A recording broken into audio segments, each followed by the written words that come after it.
We are often running board 46 with 46 imps separating the two teams.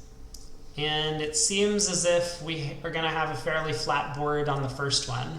Looks like 3 clubs is the contract in both rooms.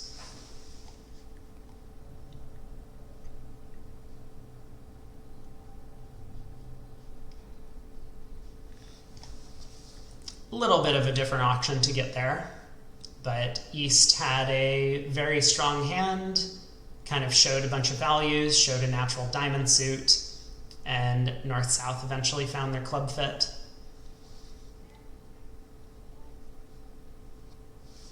So 2 top diamonds being played in the blue room over here.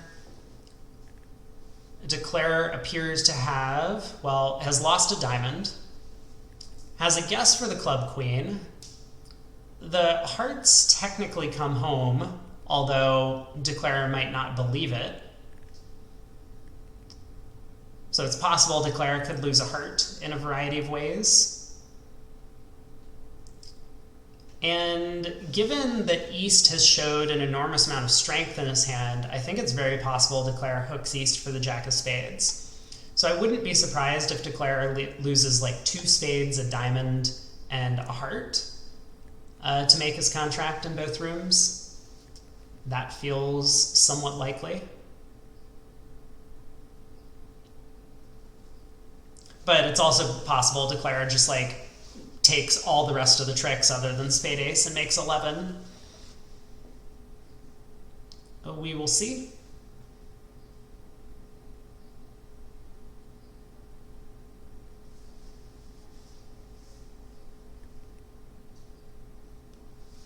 So both declarers kind of at the same decision point. East has led 2 high diamonds in each room, although Larry Cohen has been a little more revealing about his diamond honors. So club ruff, or diamond ruff, now Declare probably is, I was going to say probably would try and guess the club queen. Given East's strong bidding in both rooms, I mean, I prefer pulling trumps if I can, just in general. And this looks like a hand where pulling trumps might be fairly effective. So I probably would have just run the Jack of Clubs at trick 3. But cashing the Ace of Hearts has some merit. You know, Declare not really certain about the heart position yet. Might believe that it could be important for him to ruff a heart in the dummy.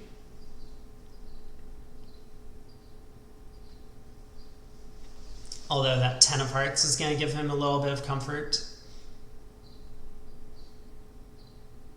Okay, Declare in both rooms elects to cash a high heart. And Peter Weichsel continues the King of Hearts, finding that doubleton queen. He might have suspected that was what was going on when the 10 fell from East on the first round of the suit. But I suspect he was just being a little bit careful.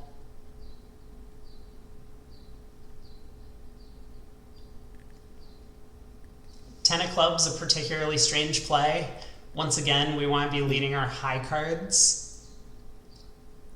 Yeah, maybe he's so desperate that the only chance is to confuse Declare. Peter's declaring. Oh, yeah, sorry. Even though Larry opened a club, he's not required to declare 3 clubs when the opponent's bid it. Right. So. Yeah, I missed the early play. I mean, this is going to work out just fine for Peter. He doesn't guess the club suit, but that means he doesn't need to guess the Jack of Spades. He can just use that 9 of Hearts to pitch a spade from Bob's hand. And, well, if Larry roughs this trick, which I guess hasn't happened yet, right? Larry can effectively discard, presumably a diamond, get in with the spade ace, and then pull a trump. And now Declare will need to have guessed the spade jack for however many over tricks that is. I guess 2-1 over trick.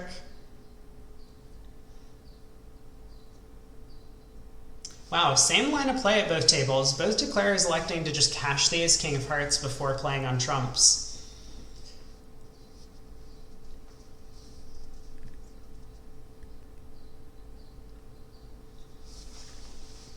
Maybe that's a little bit more attractive from a single dummy perspective. But I have the feeling that I would have been very tempted to, especially if I decided to cash the ace of hearts and the 10 fell. Now I know I don't need to like rough a hardened dummy. I can just knock out the queen. Mm-hmm. I would just have pulled trumps, run the jack of clubs.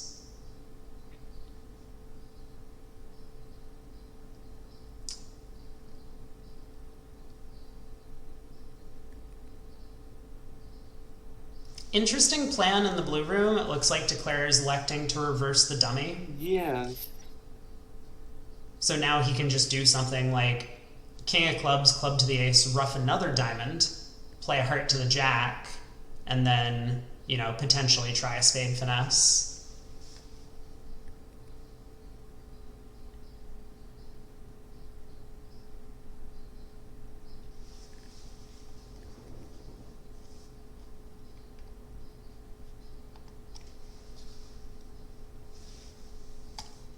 So Peter Weichsel has managed to make his 9 tricks.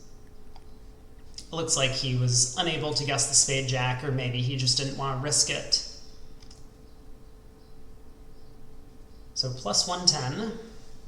And they're going to be pretty happy with a fairly flat board to start the set. We're on to board 47, and this board is going to be anything but flat, I think. Because Bob Hamman might not open the south hand in this room, and I'm certain Bobby Levin will.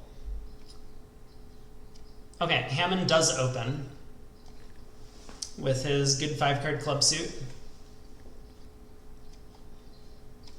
Yeah, so it looks like East-West can make a diamond slam. Yeah. By setting up rough 1 club, set up the hearts. Yeah. They absolutely can. And so that's why I think this board might set the tone of the final segment of play. Like if South had not opened the bidding, I think David Berkowitz and Larry Cohen may well have had a fun precision auction that could have got them to the diamond slam. Mm-hmm. But after the club opener, it's going to be a little trickier. Although this 2 diamonds is a big bid from Larry, which David's going to be very happy about. Now he might even splinter 4 clubs. He doesn't have a 4th trump, but aside from that, his hand is quite good. Right, but his hand is so good. Yeah. Okay, same opening bid, and we do see the same 2 diamond bid from East in both rooms. So the auction has proceeded the same way at both tables for now. I mean, I guess West might try 2 spades and take the planted pattern out instead of splintering, since he does have the perfect shape for that sequence. Okay, well, we see... Yeah, so Dunitz does that, and Berkowitz splinters. Yeah, we're going to have to see what...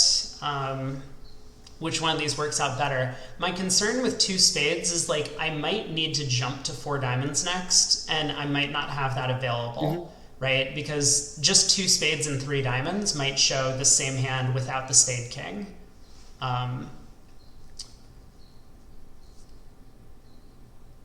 Yeah, so the blue room auction is not going great with Grabel, feeling like he has a preference, thinking he has a misfit. Yeah, exactly.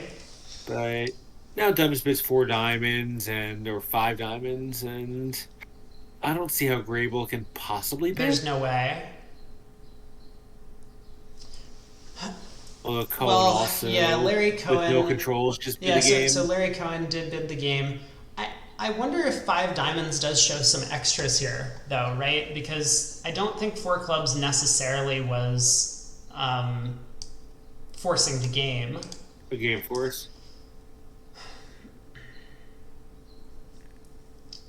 But Well, that's going to be a little disappointing for both East-West pairs that they missed what appears to be quite a good diamond slam. I mean, it's not 100% cold, but with the trumps being somewhat friendly and North being the one short in hearts, they don't really have any issues.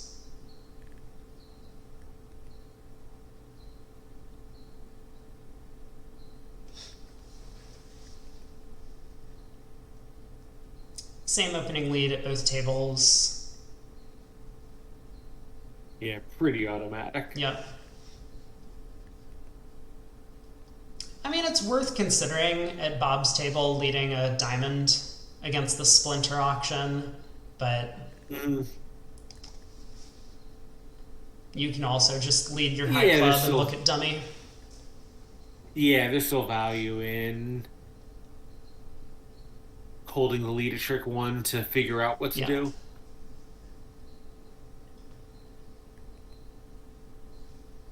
All right, so Bob switches to hearts, which doesn't look like it makes any sense to me. I mean, so partner asked for spades at trick one. Partner played a high club. Although Bob might not have been able to read it, right? Like the 10-9 are in Larry's hand. So Bob might think his partner was asking for hearts. Regardless, it looks like the ace-king of spades are going to be late entries to that long heart suit, and we probably want to remove those. So anyway, we get the heart switch. Now Declarer needs to think about what he wants to do because he's only at the 5 level. Yeah, so Levin did play a spade. Yeah. Trick 2. Yeah, we get the same kind of club lead and club signal at trick 1. Dummy having a singleton means your primary signal is going to be suit preference in this scenario. And whether or not Bobby read his partner's 8 of clubs as suit preference for spades, he's just happy to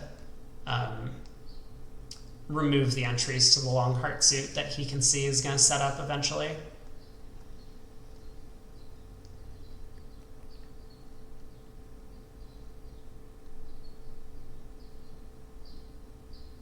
So some care does need to be taken in 6 diamonds, but in 5 diamonds, Declarer has a bit of freedom to do whatever he wants. And I suspect, okay, I was going to say I suspect Larry Cohen shouldn't mess around here and would just rough a club, pull trumps, and, you know, try and see if the hearts break in some favorable manner. And they do. Right, like he had a claim for 12 tricks on 4-2 hearts, and instead has played a heart to the king and is now roughing a heart. I mean, still a claim, but I really hate people who don't pull trumps. Yeah, this really does look kind of strange.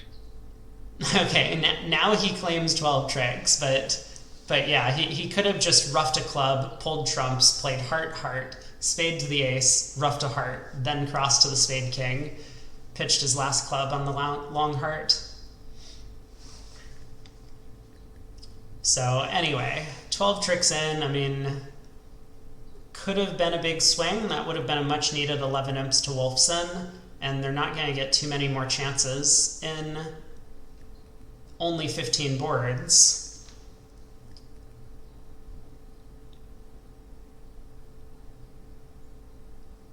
I wonder if that's what David was thinking about, you know, over his partner's like 5 diamond sign off. He was just sitting there with a hand and he was probably thinking, hey, we're down a lot. I understand Larry's signed off in 5 diamonds, but we kind of need the diamond slam to make up some ground. And he would have been right.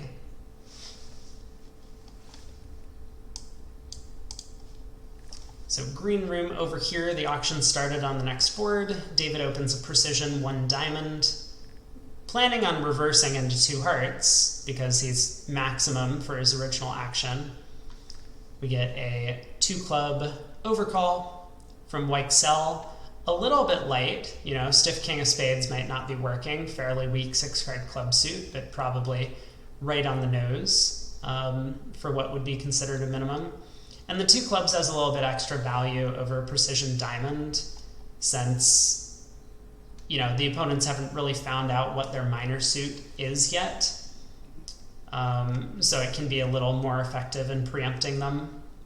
They might have a diamond fid and just not find it when you overcall two clubs. It's true, although I think after the two club overcall rather, it's pretty normal just to assume that partner probably has reasonable diamonds, since the club overcaller does have long clubs. Yeah, but it's really bad, when opener happens to have clubs, right? So, if you take that viewpoint. Okay, well, we do have... I think we saw this a little bit in the last set. Yeah, so some of these favorable saves are happening. What were you saying? Yeah, just, the thing that I don't really love this Hamman sequence with only 4 trumps, and if you're going to do this, why were you not doing it a round earlier? Right. Yeah, Bob has made a couple of bids now. For example, 6 hearts in the previous segment, which, I loved his 6 heart bid. I think it was fine, and then he elected to save once again over 6 spades. But this has happened a couple of times now, which kind of speaks to maybe a bit of questionable technique in terms of bidding judgment, where you want to just make your preemptive bid immediately and be done with the auction and bid as high as you can, because that puts a lot of pressure on the opponents. If you preempt, you're assuming that they're guessing when they make a bid, and if they then bid something and you sacrifice over it, you're giving them there's very few winning scenarios for you, right? Because the opponents might have been going down, right? They guessed. And you're taking that off the table for them when you save a second time. Or maybe now that they've actually found their fit, they can bid on to the 5 level or, bid again above you. And so that's kind of negative. I think even if they misguessed the diamonds, they were going to make 4 hearts.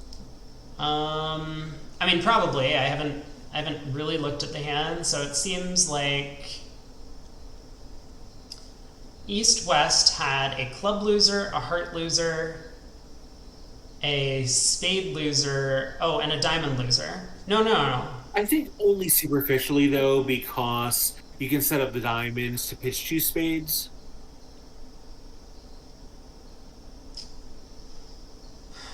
Even if you lose a diamond, you're not losing a second spade then. Okay. Or you're not losing a spade then, rather. So you're going to lose a diamond, a heart, and a club, and that's it. Okay. I might believe that. So Levin has just bid 5 clubs at the other table. Yeah, and so this is, I think, just a different in style and or technique or whatever you want to call it, where I don't know if I could call it the modern style of bidding, but at least what I've learned about bridge is you preempt once and then you're done.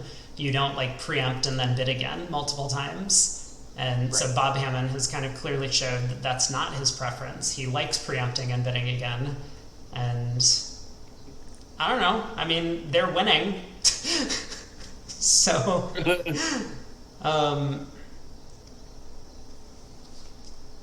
but it looks like we'll never find out about the 4-heart contract. You're probably right on the surface. This 4-1 trump split in hearts could cause declare some discomfort, but I guess we'll see. I suspect that 4 hearts would be made most of the time, right? It goes club, you rough. I don't know.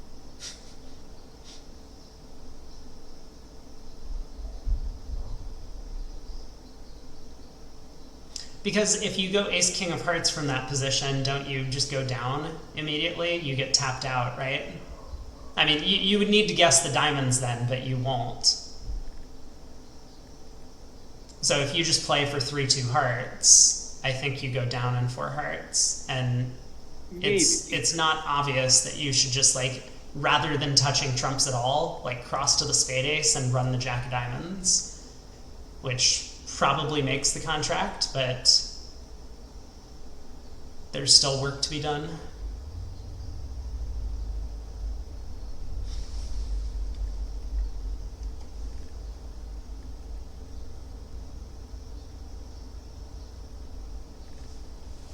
So how bad is 5 clubs in both of these rooms? I mean, it looks like currently in the green room, East-West are getting... Was this a big blunder by Weichsel? He could have returned the Queen of Hearts. So he could have played the Queen of Hearts here. And that would have prevented the second round of clubs coming through.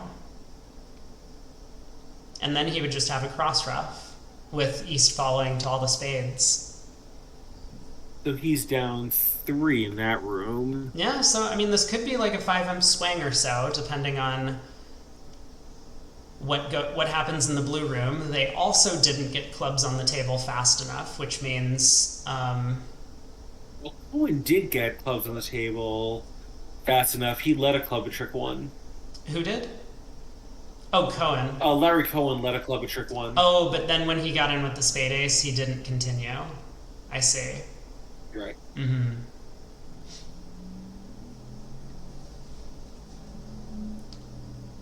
Yeah, so he got it off to a better start than Grabel. Yeah. Yeah, but Mike Becker, it looks like, is going to comfortably go down 2 now. He has adopted the cross ruff line, it looks like. And whether he elects to ruff a spade or diamond with that 8 of clubs, he's going to come out A-okay.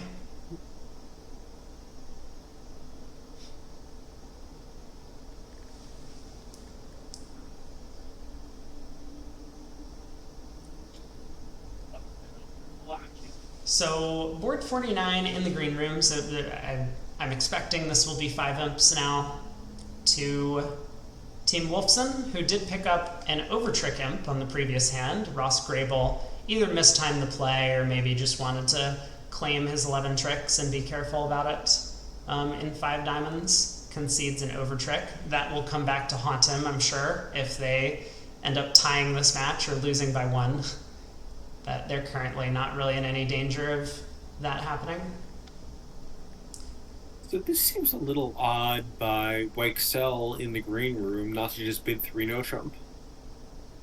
You don't like Puppet looking for a 5-3 spade fit? I guess?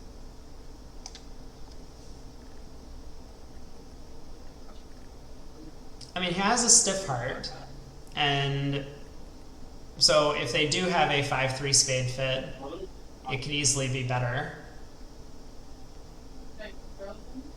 I guess, like, you might lose the clubs in the spade contract, though, although I guess you might lose them in an industrial contract also. Yeah.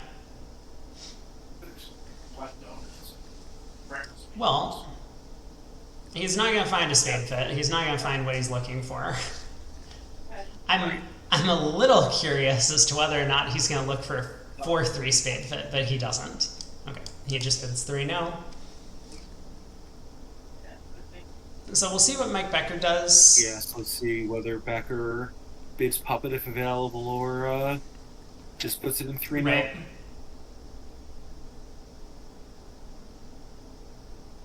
And it's interesting, you know, Bob Hamman, I think playing 15 to 17 no trumps opens this 14 count, but this is like a really, really good 14 and your 3rd seat not vulnerable. Your 3rd seat white, yeah.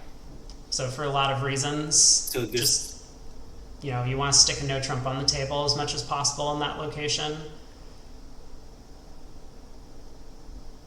Yeah, so there's going to be 9 easy tricks now, a diamond, 6 hearts, and 2 aces. Yep.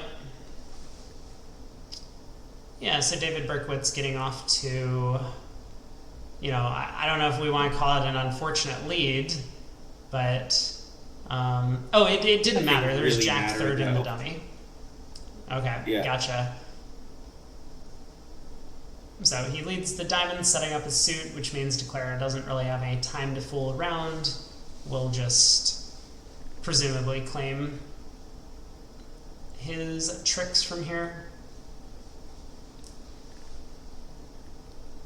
Yeah, like he might run 6 clubs, hoping to figure something out, and you know, maybe something dumb will happen in the end game, but it's hard to imagine that opponents this caliber let him score another trick. Yeah, I mean, it's just Yep. like that's a play you would make at match points or border match or something.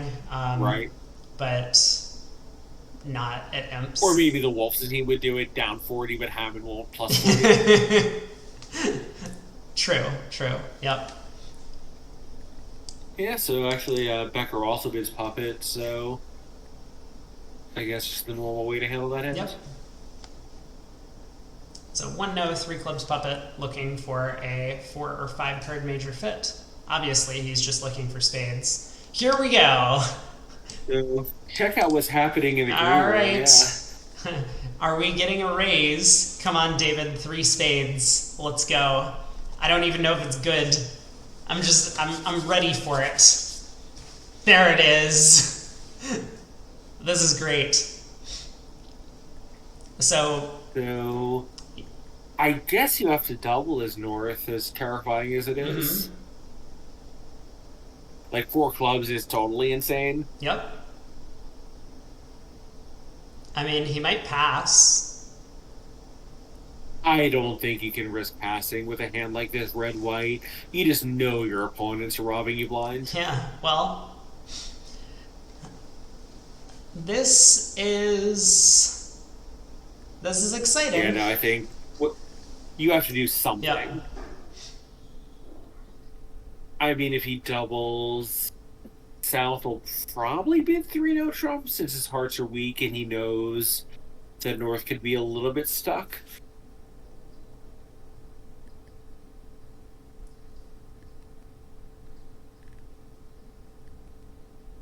I might just pass as South and lead ace and a spade. Yeah, it's also very possible. I don't think he would do that. I think he would probably lead the Jack of Hearts. Really? Wow, he does put 4 clubs. Yeah. I mean, I understand it because double is terrifying with a doubleton heart, but it feels like bidding 4 clubs and aiming at such a narrow target.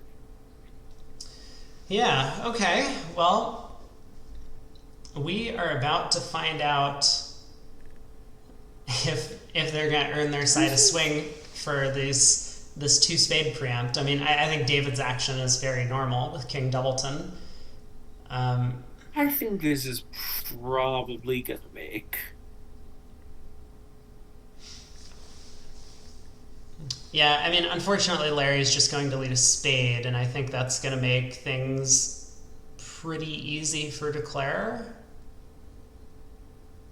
Yeah, so I think it's kind of normal to win the ace and just lead the queen of diamonds. Like, you might set up a trick, you definitely set up a couple of roughs.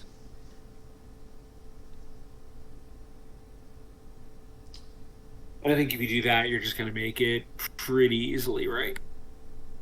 Yeah. Yeah, it does look like we'll ace of see what he spades, does, queen of but diamonds is probably the line of play. like, it's sort of as good as anything in a weird, annoying contract. Yep. Yeah.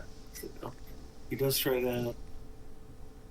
Yeah, I was thinking, like, if the defense was able to get off to a club lead and Declare won it in his hand or whatever and let a low diamond to the queen, he might end up losing 2 diamond tricks. But with the jack roughing out third, I don't think that's really a danger. Well, 5 clubs is going to make, so north-south saved a little bit. They don't have a slam either.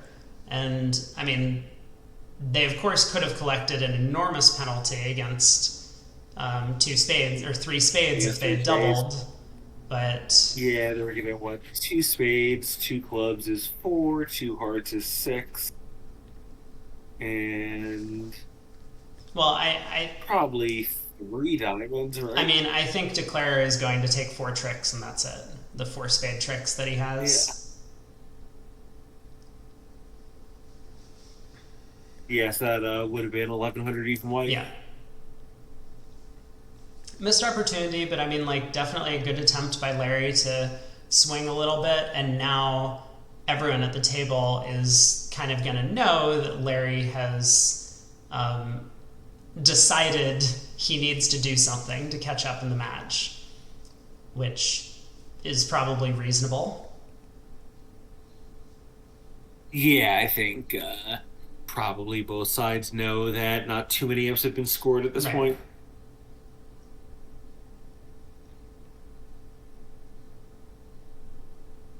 Well, Blue Room, I mean, we're slowly playing out 3 no trump, and I kind of understand this.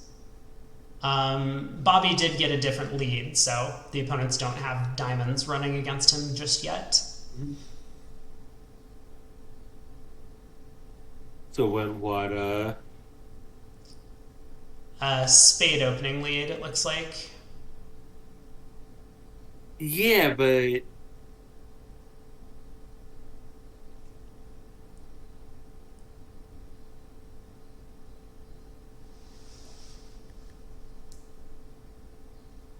unless West led the king of spades, I don't see how that's possible. I don't remember the spade position, but it's possible. South had the ace and West had the king. No, no, no, no. Is that actually what the layout was? Yeah. Oh, okay. Well, then it does sound like West led the king of spades.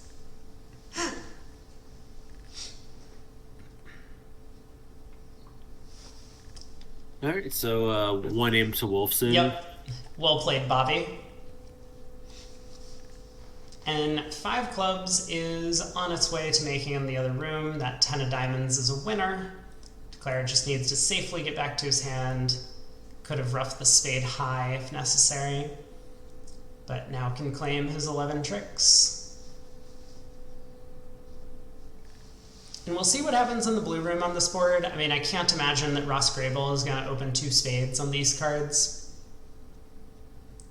So that means north-south will... Oh, I'm sorry. West led a spade and East played the king instead of the Right, 10. yeah, no, that seems normal to me.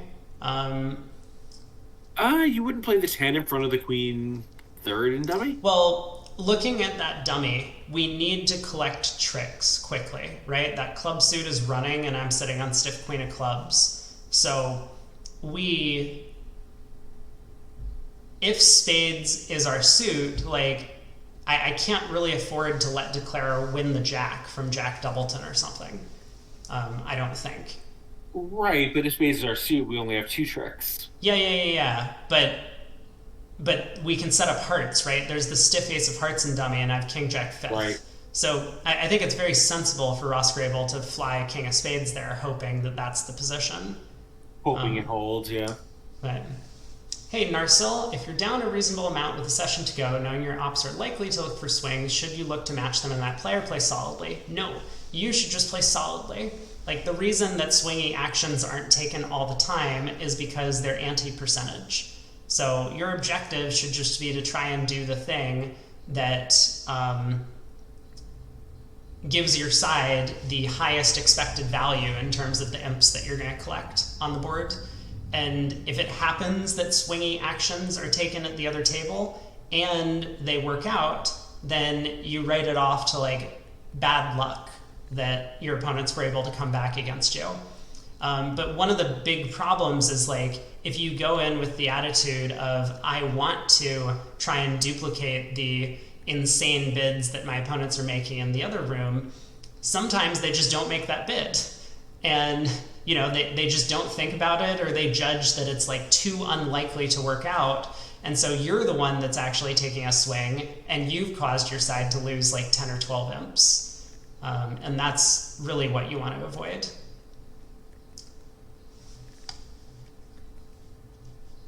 So we do see Ross Grabel not bidding on the East Hand in the blue room. 3 passes around to a club.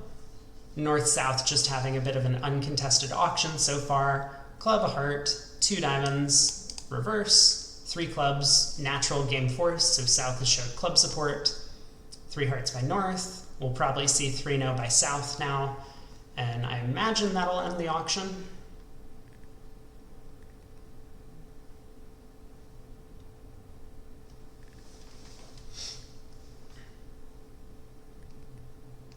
Wow, what a hand developing in the green room. So David Berkowitz not able to act over a club. It looks like they're probably playing 2 clubs as Michaels still. Over the 1 club, could be as short as 2. Yeah, 1 club was natural, but could be 2. So David didn't have any bids available to him. He didn't want to overcall no trump, I guess. That might be the alternative.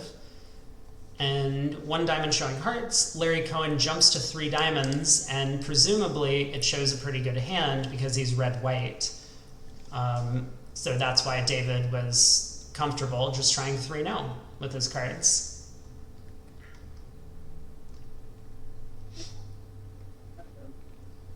So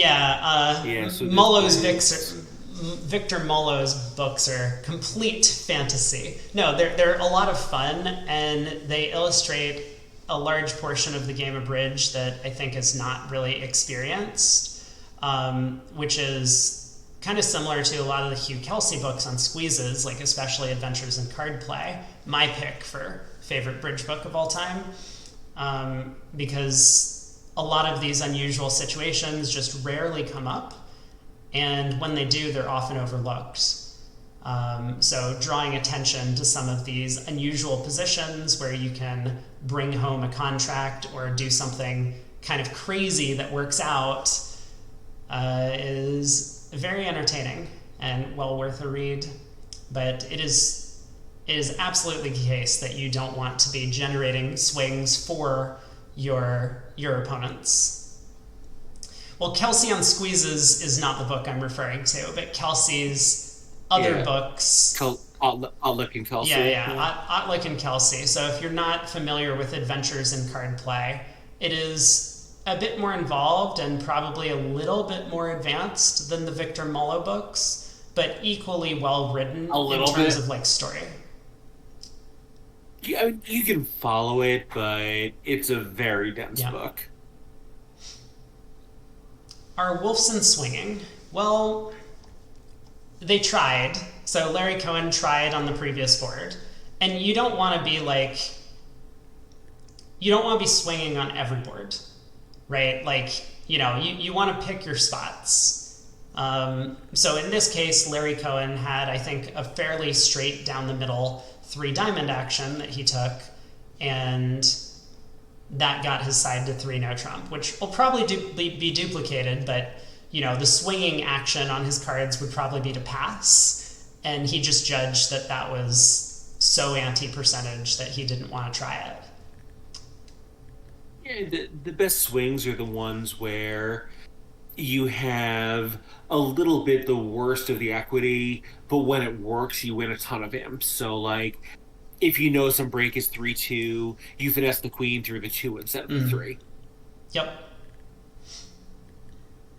Like, you don't want to just be, like, randomizing. You want to be taking slightly anti-percentage actions that can pay off big. Right. Yeah, and as BZL said, it's not just about bidding crazily either. It's doing things that you think can work out and could generate essentially like a different position than they get to at the other table. Right. Generating a different position without like generating a lot of negative equity is a really good place to try to make something happen. Yeah. So for example, like if Larry Cohen and David Berkowitz, and I think I've talked a little bit about this sometimes, that it tends to be the case that you pick a player in one of your 4 and be like, hey, you're good at this. I'm going to trust you with like doing most of the swinging actions.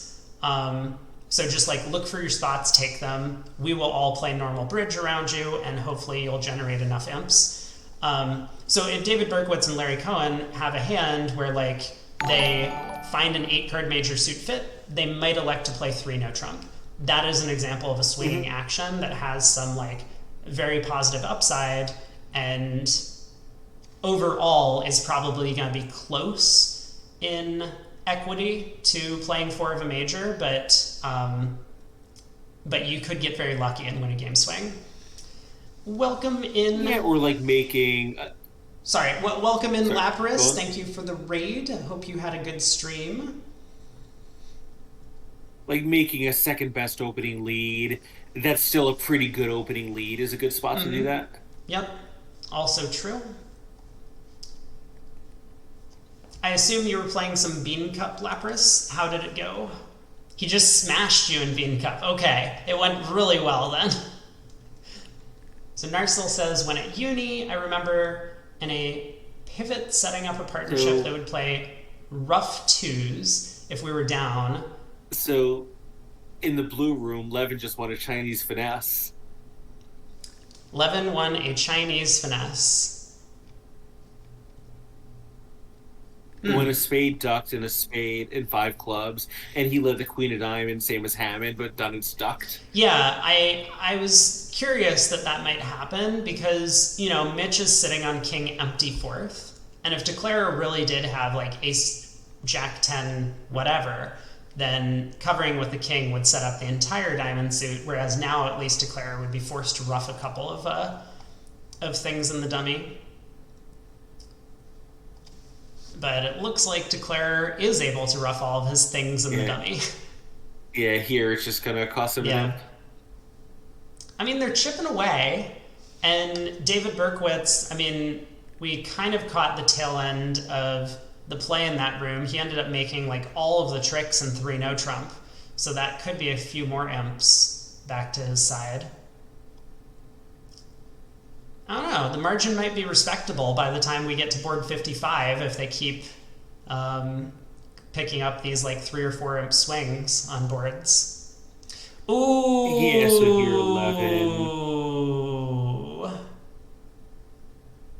could have generated an imp by roughing a spade back to his hand instead of playing a heart, but lost a heart rough. That feels like a bit of a mistake.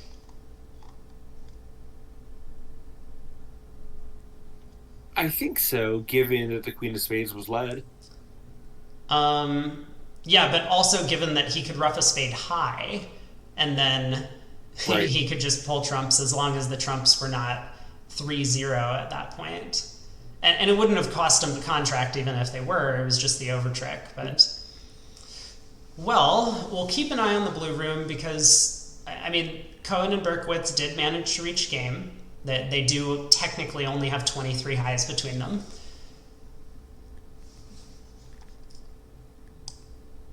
But okay, looks like Mitch Dunitz able to overcall 2 clubs. This might not work out all that well for them, actually.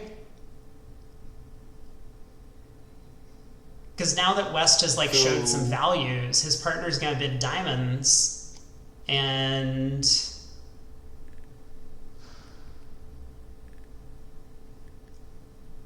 I don't know. We'll see. I think it might just go 2 diamonds, 2 no, 3 no. Okay, as long as 2 diamonds is forcing.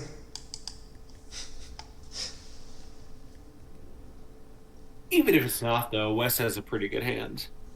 Does he after the red-white 2 club overcall?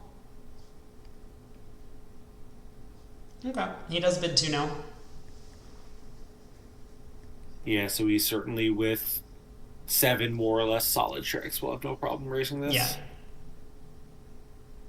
And then it's all going to come down to whether or not Bobby Levin abandons that 10-third of clubs, or whether Mike Becker keeps queen-third of clubs. Well, it doesn't matter, right? With both aces on side, 3 no is cold. Yeah, 3 no is cold, but Bobby did take, or not Bobby, David Berkowitz took Berkowitz 12 tricks in the other room.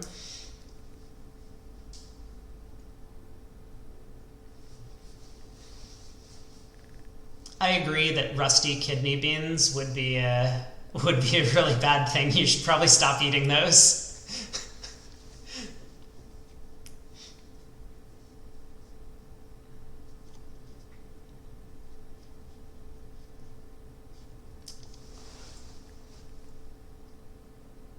How's DeClara doing in this four heart contract in the green room? It looks like he's doing quite well.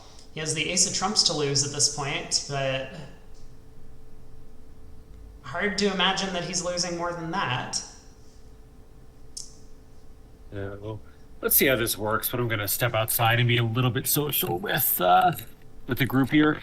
Are other people coming into the to the voice call, or did you want to go talk to your friends? No, we're hey, we're gonna try to sleep. Here, I'll check. Yeah, there's another hour to play, but we'll see whether Okay, I can't tell what's going on. I will continue. best. You want buttons? I can get you some buttons if you want. Please. Craig, I'm muting you. All right, I'll see you later. I'm gonna hang out with you guys. Yeah, bye.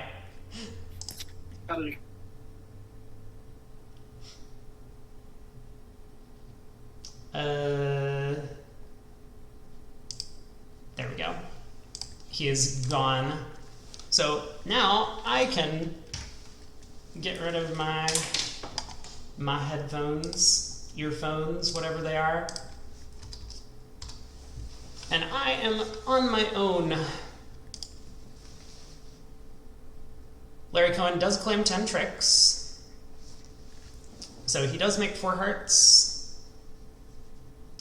Probably not that unusual of a decision to reach the game. I mean, the no trump opener, and then Larry a little bit aggressive, maybe with 5-4 in the majors, the vulnerable. But David Berkowitz had 5 card support for the heart suit and was happy to push his side into game. So the margin's been cut to 38 currently, with a couple of imps being chipped away here and there. 1 imp, 5 imps, 5, 1, 1 on a few of the boards. And we'll have to see if in the blue room over here they do manage to find their way into the heart game, depending on what North elects to open. Do you have baked beans where you live? Absolutely. In New Zealand, they're navy beans in a tomato sauce, very red. I'm not familiar with the sauce that they have. But yeah, our beans look like they might come in a rusted sauce, but it's actually not rusted, and it's fairly runny.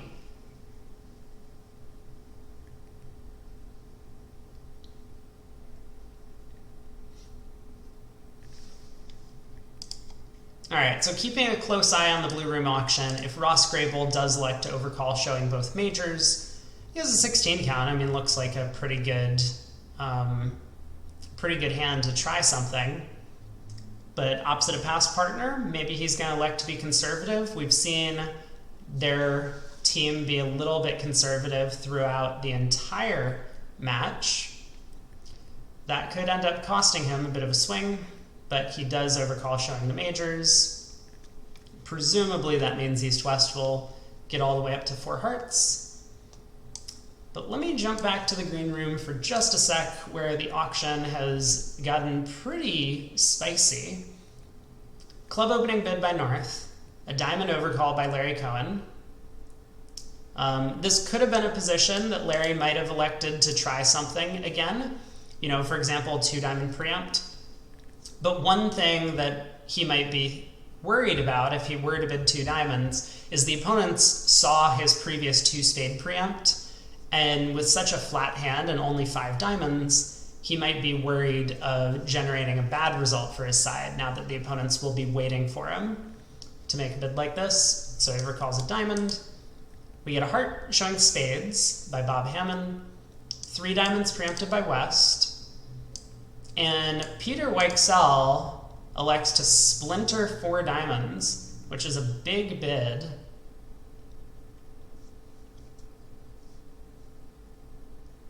Okay, this is a cool thing that I used to play. I actually don't recall this agreement until I just noticed this bid. But when the opponents Q-bid your suit, if you want your partner to lead that suit, it is much, much, much better to invert the meanings of pass and double between your hands, where pass will say, yes, it's okay for you to lead my suit, and double will be like, you know, I have something like queen empty sixth. Please don't lead it. I was joking when I overcalled. And the reason is that you want to make the bid that'll happen much more frequently, and you're much more likely to have a real suit when you overcall, as opposed to some of these like New Zealanders who just bid on nothing. No offense, chat, but I've seen you all bid. And so when you pass, it puts pressure on the opponents to like make decisions immediately. Whereas if you were to double, it allows them to both pass and redouble to show, you know, a variety of hand types. So okay, Larry Cohen passes 4 diamonds to kind of make that point. South makes a last train bid of 4 hearts. He does have an ace and a king and the 5th trump. 4 spades by North.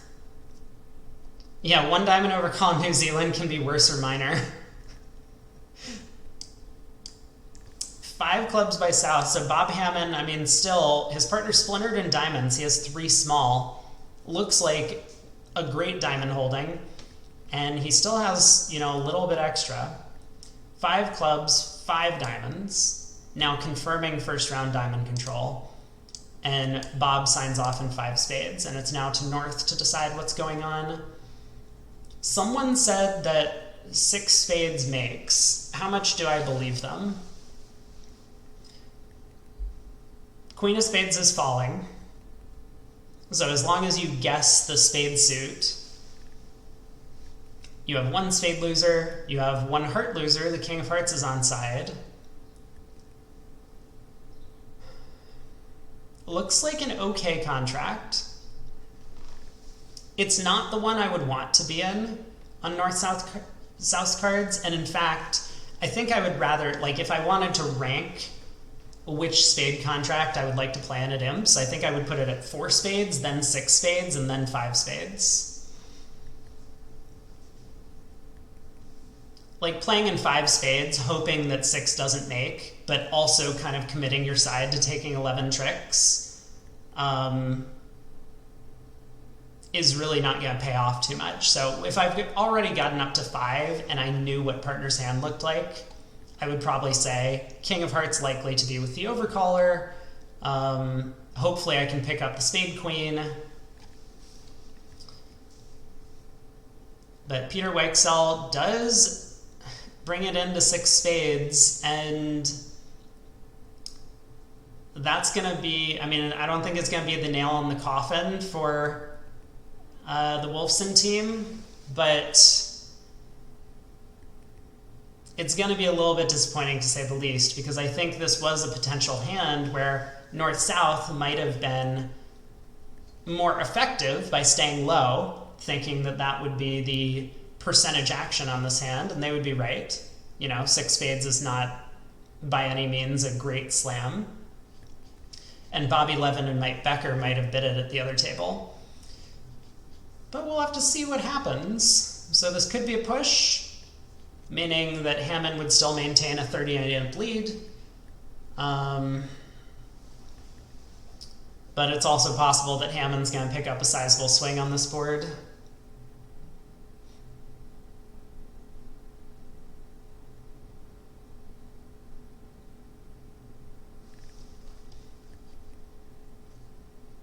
Weichsel might spend some time on this one. So let's quickly head over to check out this 4-heart contract, which has just been claimed, but now they're going to get to this exciting board 53. And we'll have to pay careful attention, because I think Mike and Bobby are going to need to bid this slam in spades to stay in the match. And they might. They might. What was the opening bid on North's hand? North opened a club.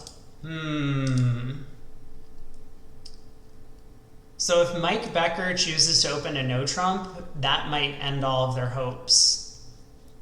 Because I'm looking at a 17 count. Okay, he does open a club, That'll keep him in the game.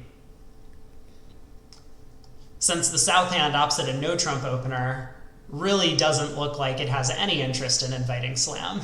Balance 9 count, 5-3, 3-2. Like, even if you find a 5-4 spade fit. Do they still have the same time penalties as in the main trials? Yes, they do. Although, okay, I can pull this up in a separate window. Let me look and see if any extra time penalties have been sent. No.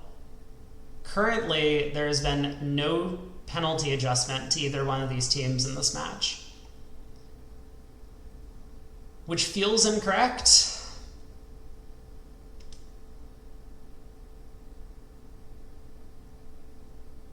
Because I'm pretty sure we've seen a couple of the players be very slow, and we definitely saw them run over time in the last segment.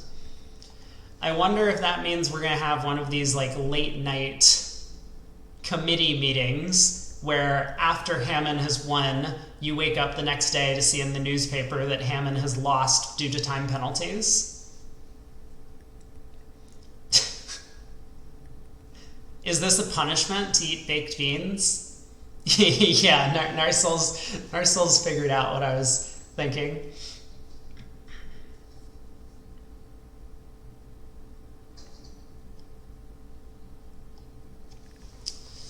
Yeah, and another bridge winners thread. Exactly.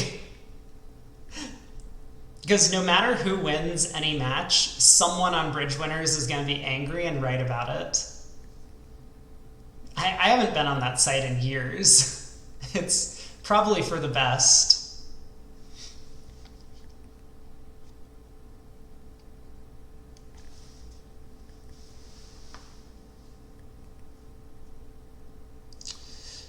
Well,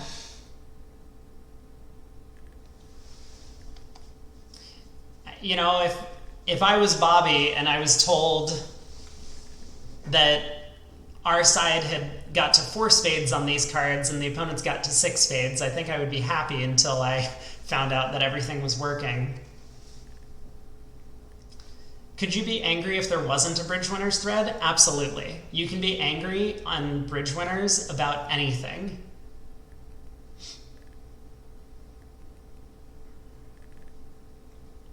And I think that's been demonstrated. You know, there's like somewhere in the world, like Guinness Book of World Records, right? They have a giant list of like categories of things. And if you just selected every category and made like a little checkbox, we could check a box for each one of these categories on bridge winners for someone being angry about something.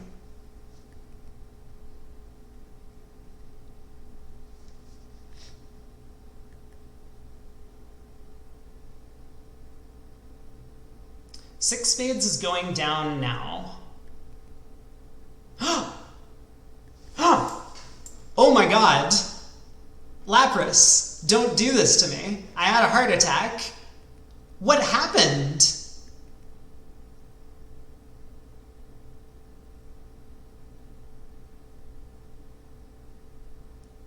Larry Cohen is like going crazy over here.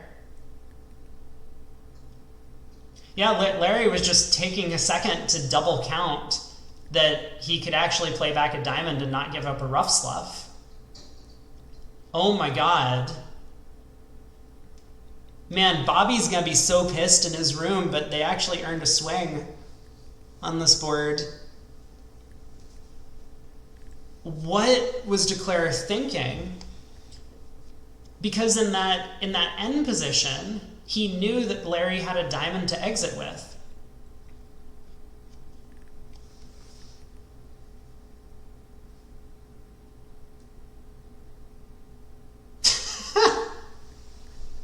PZL says, I do vaguely remember people complaining about which posts other people liked. What an amazing website. I'm so glad that Greg Humphreys still maintains that thing. All right.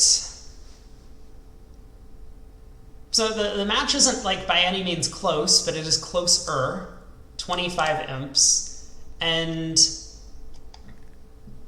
you know, we get us the same 3 diamond preempt in both rooms, but I'll make the argument that in the green room, North's 3 diamond preempt is kind of automatic a little bit over a precision club. In the blue room, I think Mike Becker might be trying to swing a little bit.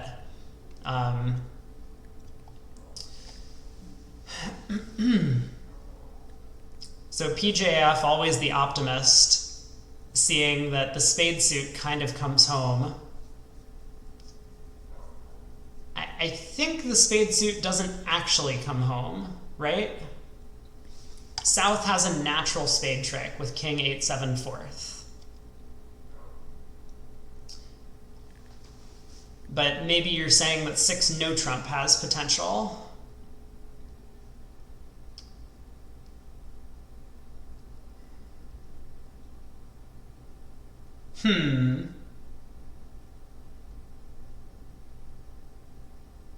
I don't think 6 no makes either.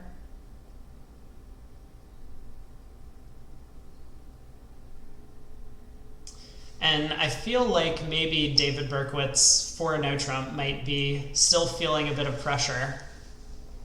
He does have a good hand,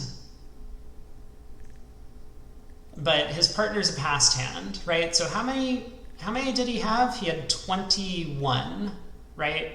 And 21 opposite of passed hand and precision. It's like borderline if slam is going to be decent.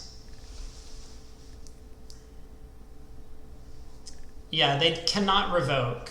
We've been discussing over the past few days how playing on tablets doesn't allow you to do some of the things that you otherwise could in real life, like make insufficient bids. It is a shame.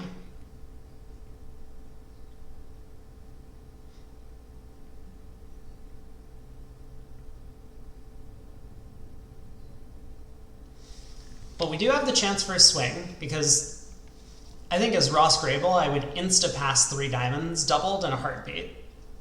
I can't imagine doing anything other than passing out 3 diamonds doubled with 2 trump tricks.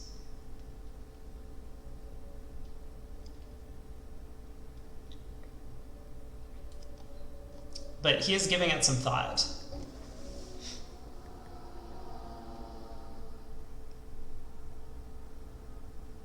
You had a 14 VP swing against you because you revoked with a natural trump trick. That is the worst. You know what? You know what I feel like is revoking? When I claim on BBO with the robots and I misclick the number of tricks. So like, you know, let's say I concede all of the remaining tricks and partner just is sitting on the ace of trumps. And the opponents, of course, accept the claim and we move on to the next board.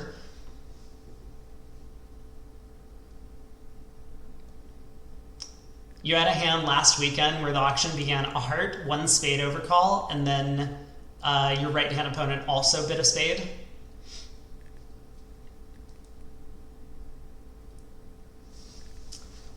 Okay. So in the green room, Declare is not really going to have any trouble making 4 no trump. It will just depend how many over tricks he gets. But in the blue room, we've got an exciting 3 diamonds doubled contract. And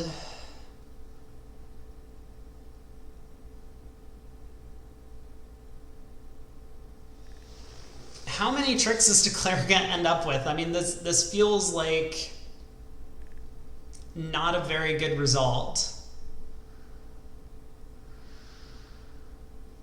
You've seen an auction a club pass a club pass a club? No, I don't think they played in a club. They're still going. Narcil just got up and left, you know, when they turned the lights out.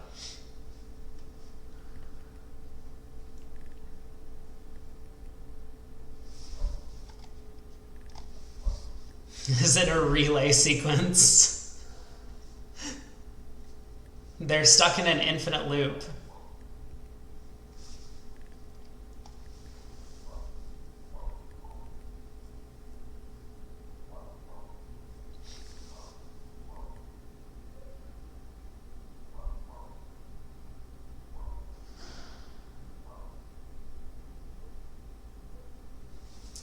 So Declare in the green room just going to set up his spades. The suit splits 4-1, but he will eventually come to his 10 tricks. That king of clubs over in the east hand is set up.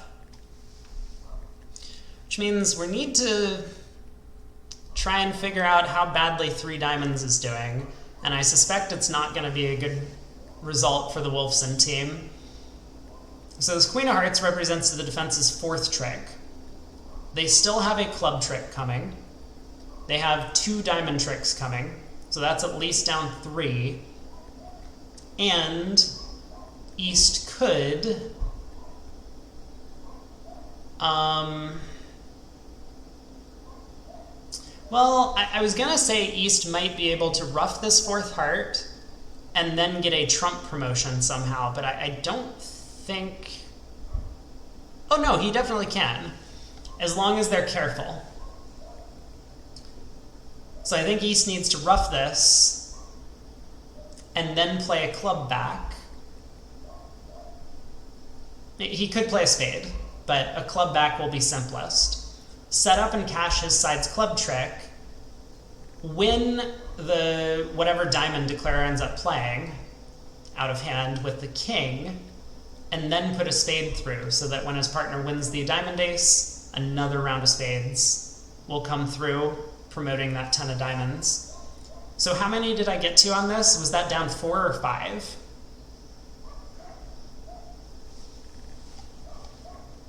Alright, Ross Grabel elects to continue spades, maybe not certain about North's distribution. So a spade back around, ruffed by Declare.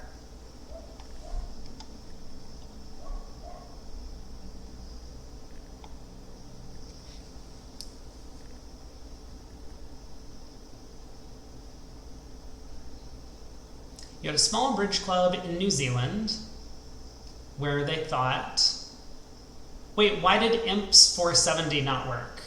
Oh no, please. Did I do it bad? I did it bad.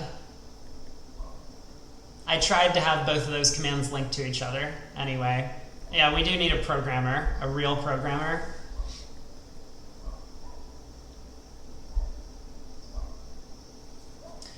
So PJF says, we had a small bridge club in New Zealand where they thought they could open with a double, and that would be a good convention for all of those balanced hands that you don't want to open a no trump. You're right about that.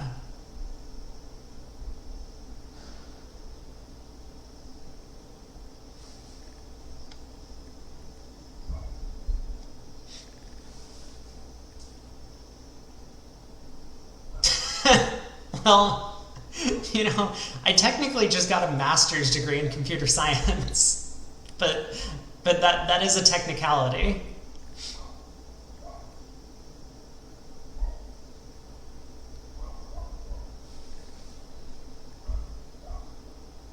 You don't know what they did if they got passed out in a double?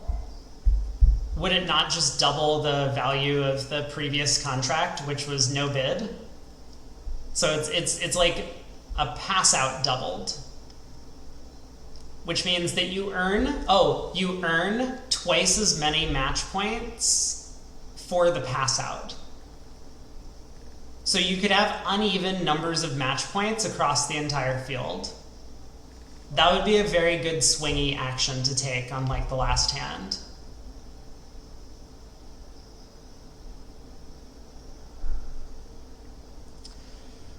Whew. So Declare is down, what is this, 6 in 3 diamonds doubled? Not where he wanted to end up.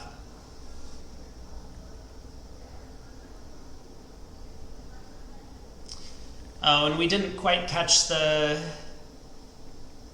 green room hand. It looks like a diamond opening lead would have been good enough to maybe defeat 6 hearts. But oh boy, 13 imps back to Hamman, which means the lead has increased quite a bit.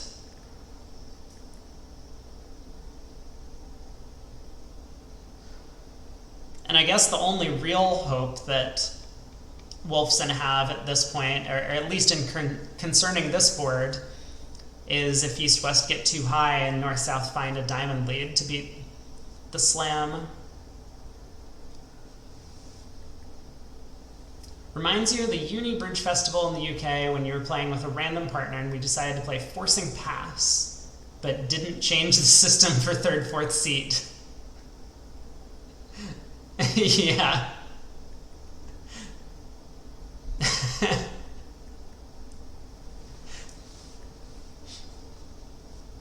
Well, since your partner's pass was forcing, that means the opponents have to balance for you, right?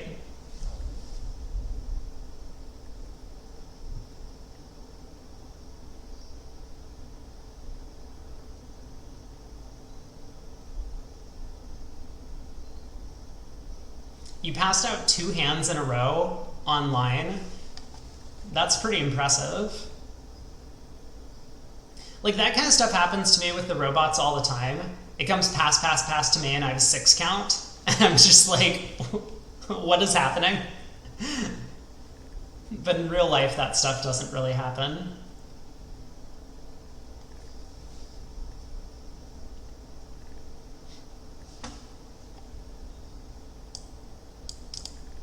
Diamond by north in the green room over here. Heart by south, double, redouble, 3-card heart support.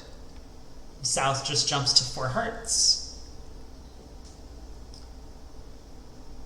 Random double by west in the green room. I mean, okay, yeah. He has a 9 count. He's short in hearts. Again, but he's a passed hand. I don't think that his hand could be much better. Random. Oh, did you think that David Berkowitz had just opened the bidding with double?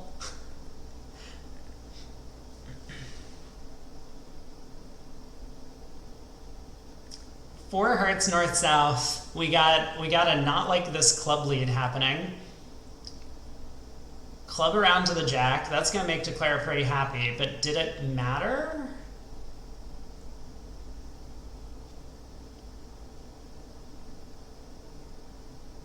It looks like it might have. Declare would have. I mean, the spades are so unfriendlyly positioned. That's a real word. I'm sure of it. That Declare was probably gonna need to guess the queen of diamonds for his contract, and he might not have been able to do that. Even then, even if he guessed the diamond queen. Oh, well, now that this 10 of spades has hit the table, I don't think Declare is going to have any more troubles.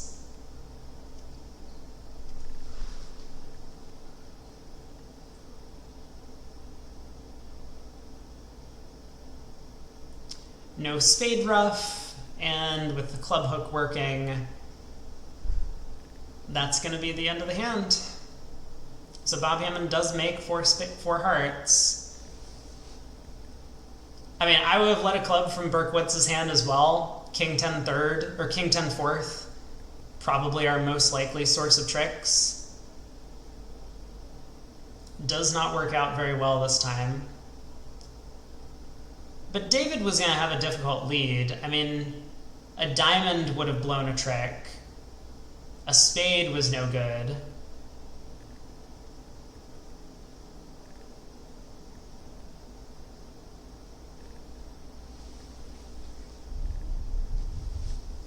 All right. It is starting to look like the comeback is not happening.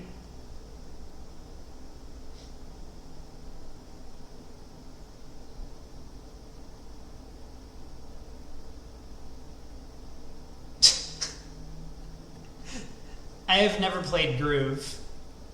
I'm sure at some point Brad will ask me to play in a speedball and we will play Groove together in the speed. Oh, but we can't because it's an ACBL event. I forgot. Whoa! That is a lot of spades, my friend. David Berkowitz with an 8-card spade suit is sitting in 4th seat red on white.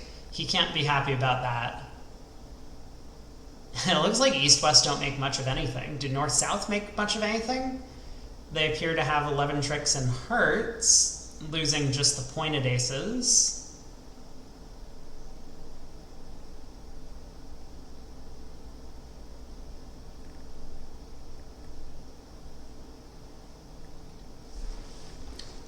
This is another hand that I think if you were trying to generate a swing, the difference between like a 3-diamond preempt and a 2-no showing minors would be pretty appealing.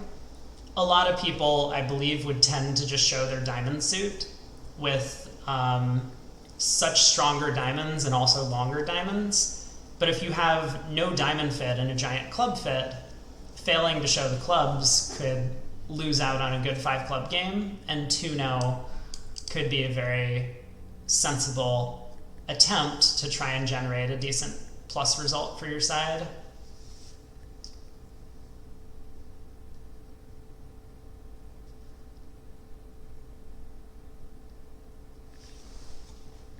All right, I do want to check in on the blue room because this was where 4 hearts was bidden and made at the other table. Here, a little interesting. So Mike Becker opens a club with the north cards with 3 clubs and 4 diamonds. I wonder if this is going to get Mitch Dunitz away from a club lead. I mean, a diamond lead isn't that much better, but with the spade suit the way it is, as long as East-West are careful, I think 4 hearts is going to go down. But 3-no looks like a good spot. Ooh, look at this. Oh, 3-no choice of games by Bobby. Well, that's going to work out pretty well. At least I think.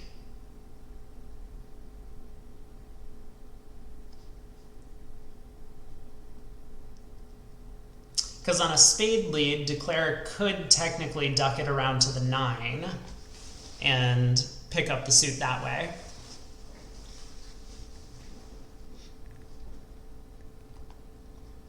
But whoops, I was wondering if we were going to see one of these decisions as like a swingy type action to just play 3-no despite having a 5-card or 5-3 major suit fit. But we do get 3-no, which is going to be good news for Wolfson, I think. It's hard to see that contract going down, but I suppose it's possible. And that'll keep him in it, although it would have been nice if David Berkowitz and Larry Cohen were able to defeat 4 hearts at the other table.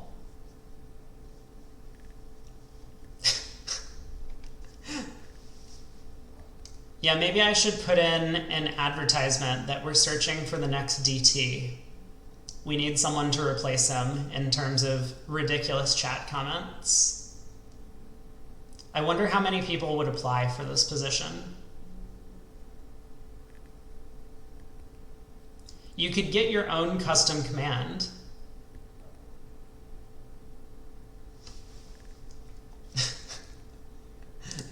Still permanently banned. We definitely don't need that. Probably right.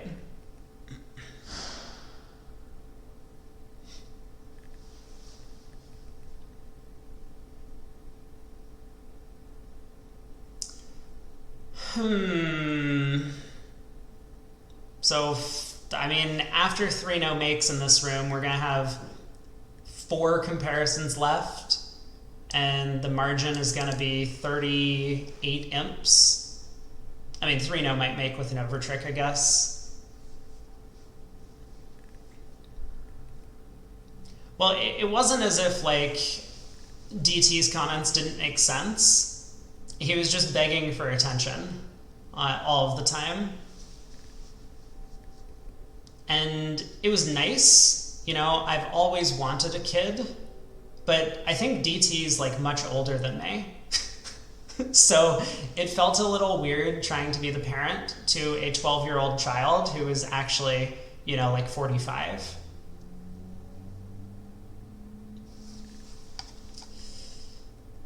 I have the sense that Hamman just isn't doing enough wrong They bid to exactly 5 hearts on board 57, and it made 11 tricks. Next hand looks like Bob can get into a little bit of trouble, but it also feels like it's going to be pretty flat.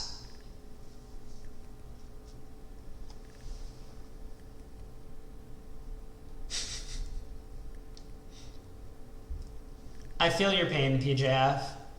It's like sometimes I say something and then I just hope that chat hasn't heard me and doesn't call me out, but of course someone does. And then I try and backpedal and be like, no, see, what I meant was, but it's just too late. I have to move on. Oh boy. So we get a 1 spade opener, and Peter Weichsel, of course, he has a 13 count, bids 2 diamonds. Game forcing. And I mean, you know, Bob's not going to be thrilled about that, but he might believe his partner has a ton of values at some point in this auction.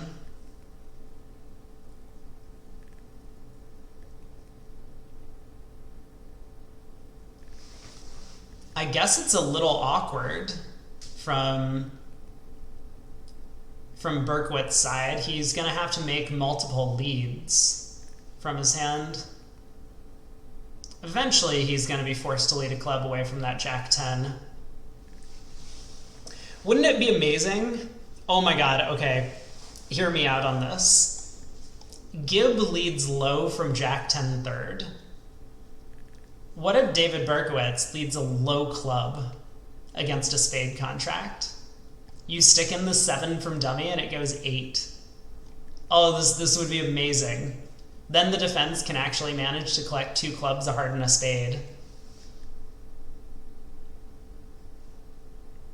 I think that's the only way to do it, though, and I also suspect that David's just going to lead a club honor.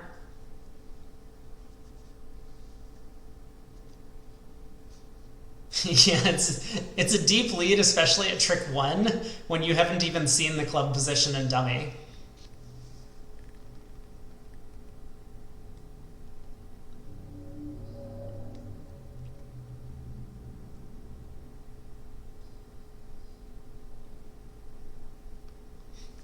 You're pretty sure someone led low from Jack 10 third earlier today. Was it Gibb? Because they're programmed. I'm 100% sure that they're programmed to lead low from Jack 10 third. I've never seen them lead an honor from that holding. They also lead low from 10-9 third, which again doesn't make any sense.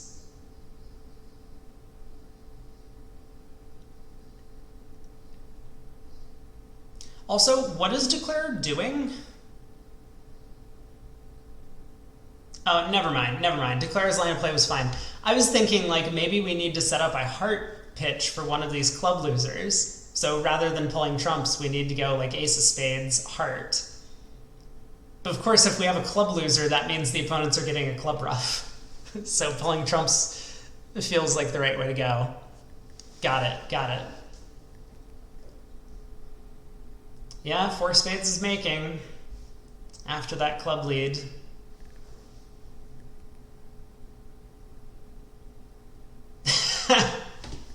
That's a fair point, Marcel, that you can always see the silver lining in something. Even if you're not doing very well, someone who has no education on the subject whatsoever would probably do worse.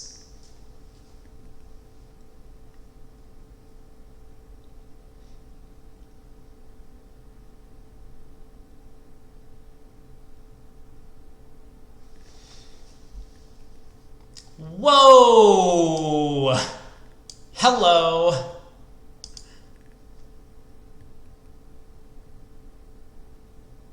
West never bid in the blue room. Did we also see West never bid in the green room? I don't remember. I don't. But wow. Yeah, okay. Ken still bid 4 spades. Passes out 4 hearts. That's wild.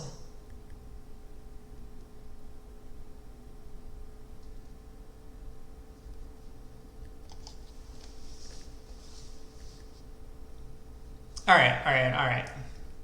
It's not like completely insane. I had a similar hand to this in one of these events, but my spades were a little weaker. I think my spades were like king empty eighth. And in that case, I was like very concerned the opponents could make a slam. Here with the spade ace, I think I would be less concerned about them, like me balancing them into a slam, and would rather just preempt.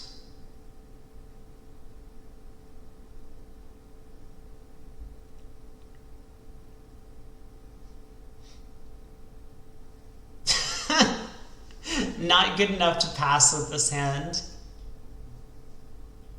Well, it cost them because they didn't get the spade lead, and that was a full imp. But, you know, one imp is not going to cut it anymore.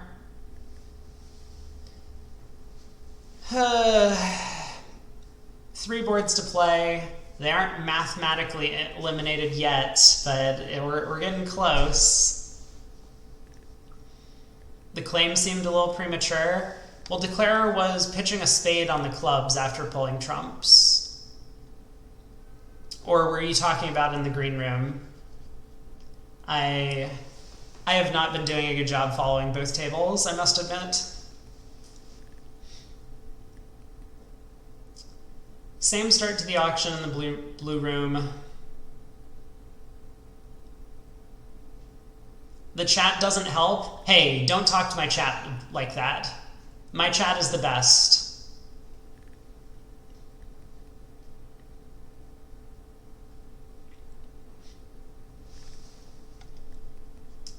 Spade, 2 hearts, 3 hearts, 5 hearts by Larry Cohen. Reasonable attempt.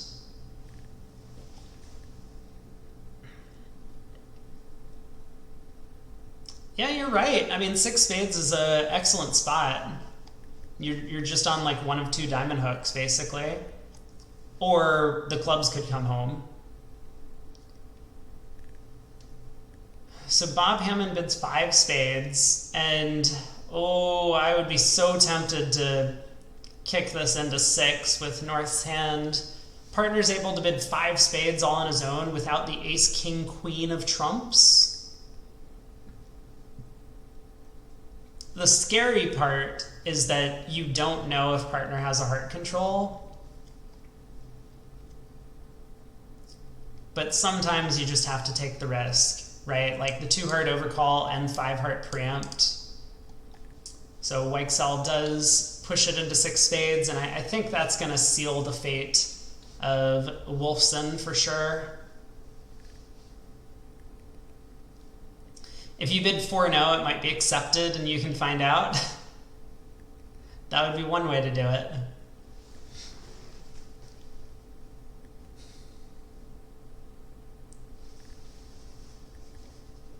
Well, this contract's going to go pretty quickly.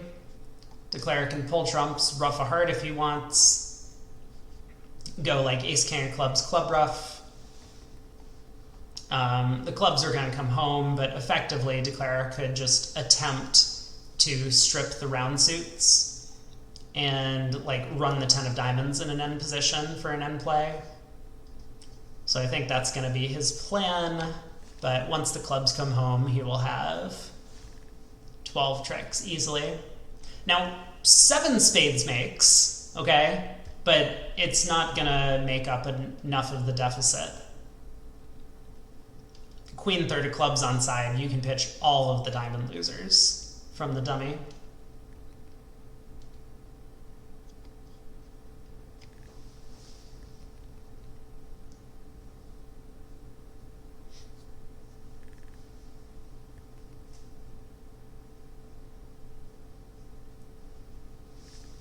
Ooh, interesting.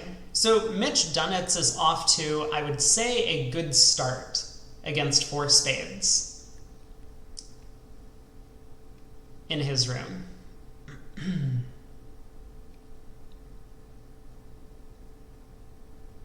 Actually, isn't it just down now?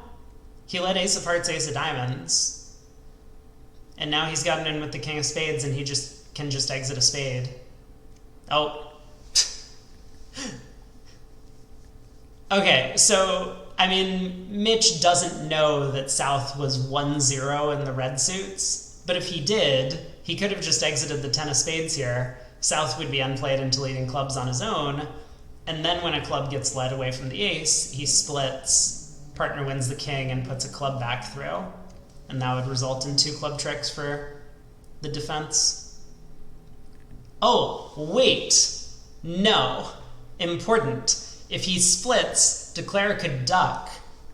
And I was sitting here thinking, like, oh, well, that's okay, because we can just throw Declare back in. We can't. Declare has so many winners in the red suits. We have to once again play low, hope Declare misguesses by putting up the queen.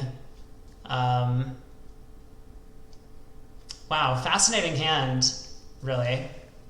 It all centers around this club suit, but both Wests weren't really able to win the stare down contest and switch to the jack of clubs at some point. Last board in the green room, but we will congratulate Hamman for winning their match. And somehow they've managed to secure a spot on the US senior team for the Dorsey Trophy coming up in about 3 months in Marrakesh, Morocco. Oh no, West has Jack 10x of clubs again. I wonder what Gibb leads with Jack 10-9 third. I don't know if I've caught them leading the 9 from Jack 10-9. But I wouldn't be surprised if they did.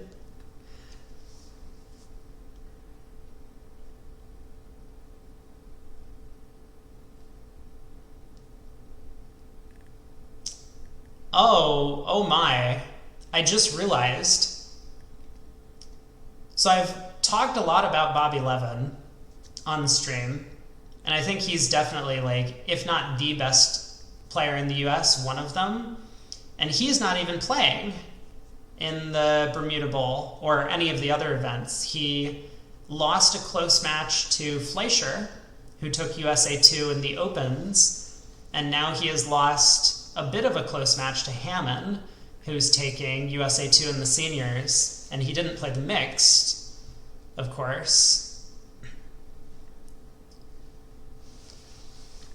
So that's a little disappointing for US fans, at least. But I have heard that there's been a lot of people rooting for Bob Hamman to play in another one of these events. I have been told that Bob Hamman at some point in his life was a good bridge player. I personally have yet to see it, and this is also going back like 10 years. I played a number of matches against him a while ago. He was still like a senior citizen at the time, so I would not be surprised if in his younger days he was actually quite good. But I feel like he falls fate to some of the things that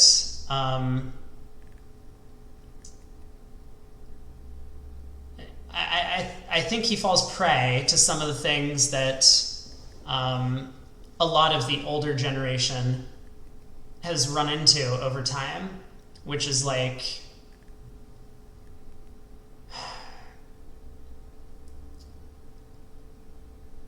he's not too aggressive in his opening bids, he's not too aggressive in like his overcalls, and the way the game, like meta, if you want to put it that way, is playing out, you kind of need to be more and more aggressive, or else you're just going to get run over in some of these team matches. But I've also seen like a lot of his card play, which I think has been fairly weak in comparison with some of the other players in these events, at least in terms of like the open section. For the seniors, he's probably perfectly fine and competitive. Yeah, Levin was the player who had a little bit of Einstein difficulty. It was Levin, right? I think. And so the sponsor of one of the teams where there was a bit of a difficulty. but I don't think it was from the finals match.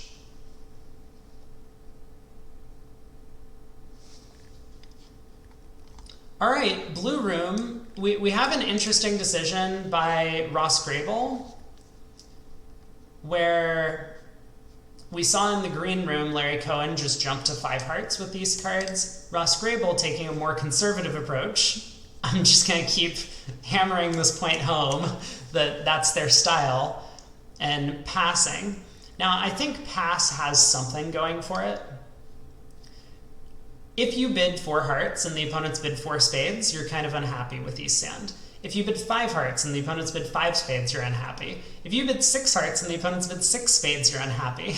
So unless you're hoping that the opponents will double you in whatever heart contract you bid, like Ross Grabel's pass, has essentially no downside. It does give the opponents a little bit of extra room to explore for potential grand slams. So that could be a problem from his perspective, but they still didn't find it.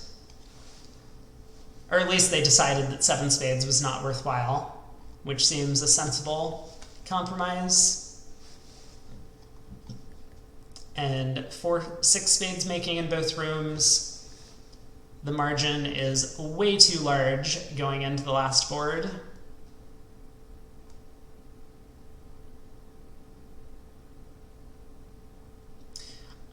Pretty sure a lot of these players will be back next year to compete once again.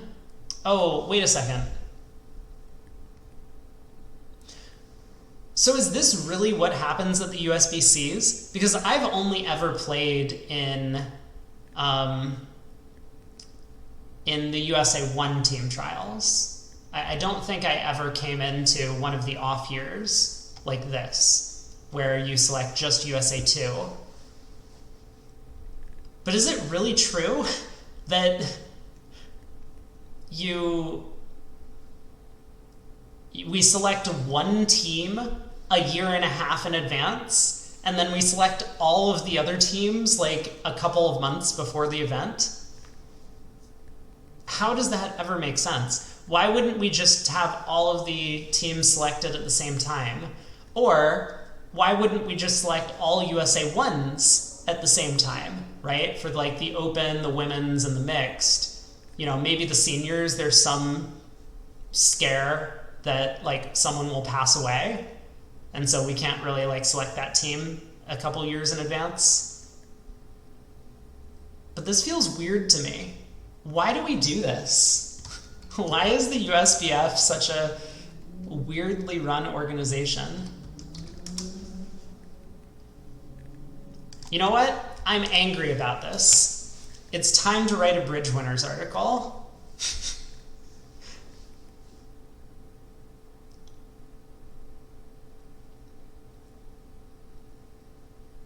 Yeah, it's just very strange that we pick one team a year in advance, and then we select 7 other teams the following year.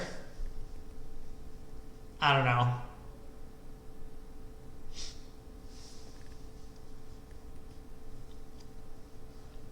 Well, David Berkowitz, I guess they had a precision auction on the last board. I have not been paying attention to the bridge at all for the last few hands. I think the match is just over, right?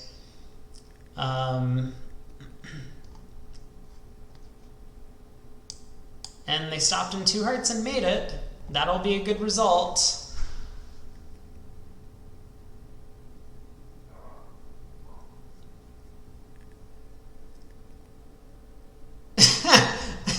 Excuse me, Bobby, please.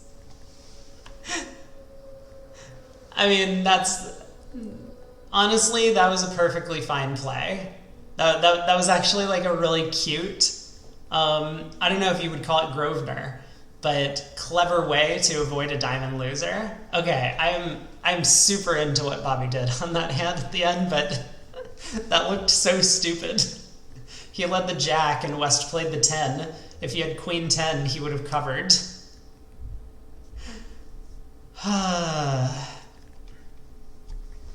last board in the blue room. Let's hop over there, and I will shift my camera over to the side.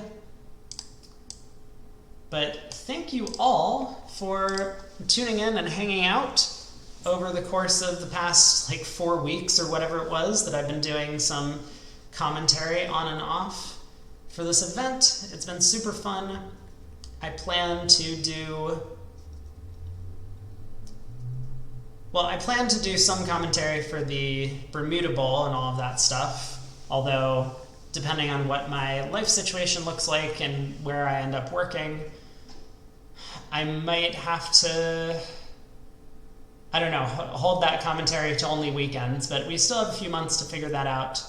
I know V8 said she was interested in doing some joint commentary on that, which would be super fun. I have not done anything with her in the past in terms of like content for Bridge, so that'll be cool.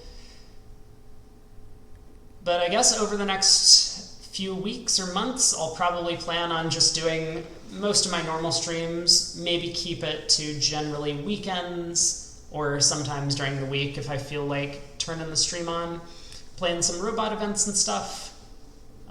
We will have the Platinum and Stars Invitational coming up on VBO at the start of June, so I'll probably play in that and stream it. When Chicago comes around, I'm guessing there will be another NABC robot tournament that awards a stupid national championship. But I will probably play on that, and if so, I will end up recording my all of my commentary for the hands that I play in that event.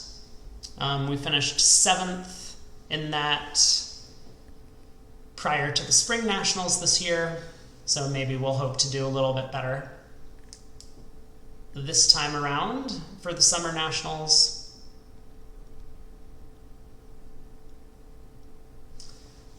Last hand of play, we open a spade. In the East hand, East has a balanced 16 count, aceless. Partner bids a no trump, and this is one of the reasons why you open all balanced 15 to 17s, one spade, or one no, is because East now felt obligated to bid 2 no trump, despite being off shape and despite not having enough high cards for it, and he caught his partner with a pretty awful hand. So, you know, if you want to open a spade and rebid 2 diamonds, so be it. Opening a spade and rebidding 2 no, I think, is majorly losing action on hands like this. But we'll see if Mitch Dunitz is able to bring home the contract. He's received a bit of a friendly opening lead of a diamond.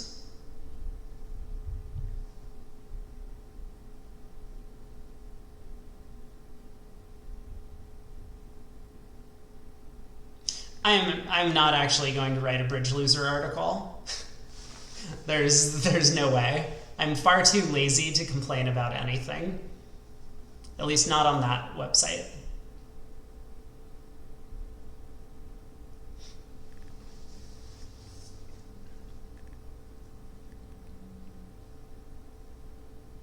Well, this opening diamond lead is going to cause some issues for the defense, because Declarer is absolutely going to be playing on hearts to set up his tricks, and that'll knock out, well, that's going to knock out this heart ace before the defense has been able to set up clubs in any capacity, which appears to be their best suit. Okay. I say that Declarer is going to play on hearts because, like, a normal human being might play on hearts, thinking that King, Queen, Doubleton opposite Jack fifth is more likely to set up than Stiff Jack opposite King, Queen fifth. But here we are. Yeah, I mean, once a spade to the Jack wins, we can now play on hearts. It's kind of a clever little play to try and set up an extra trick, but, like, if a spade went to the Jack and ace, and then the opponent switched to clubs, aren't you a little upset as declarer? When you alternatively could have just set up 4 heart tricks for your side?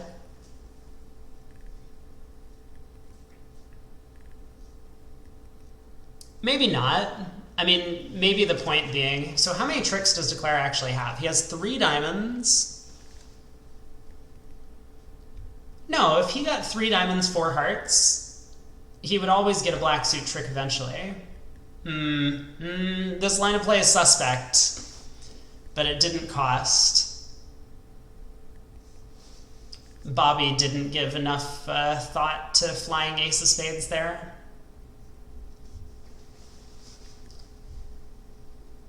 Well,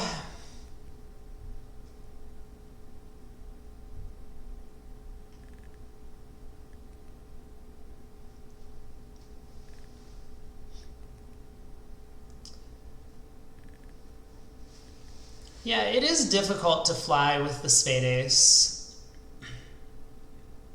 I would expect West to have the jack of spades, because a low spade from king, queen, fifth feels a little weird. If he didn't. So in that sense, hopping up with the spade ace doesn't really cost. If West has jack doubleton, then the spades were 3-3 all along. And if West has stiff jack, then you gain. So you're really only losing against, a clever declarer leading low from king, queen, fifth, and you hopping up ace when they didn't actually have anything.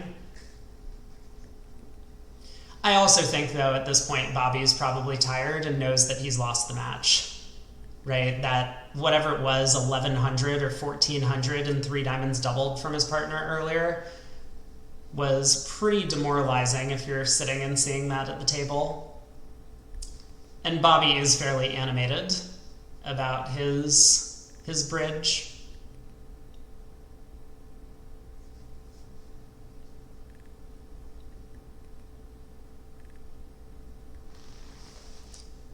So declarer has now set up the heart suit.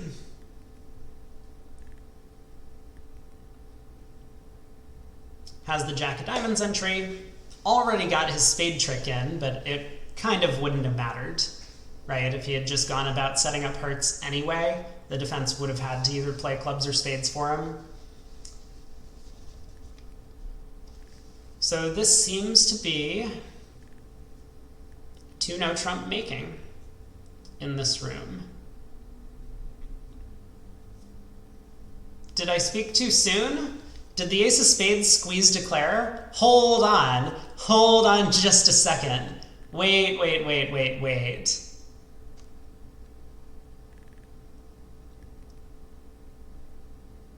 No. It wouldn't have squeezed declarer. Declarer could safely throw one of his red suit winners. Okay. Whew. I was scared for a second that there was kind of a fun squeeze in the end position, but there was not, of course.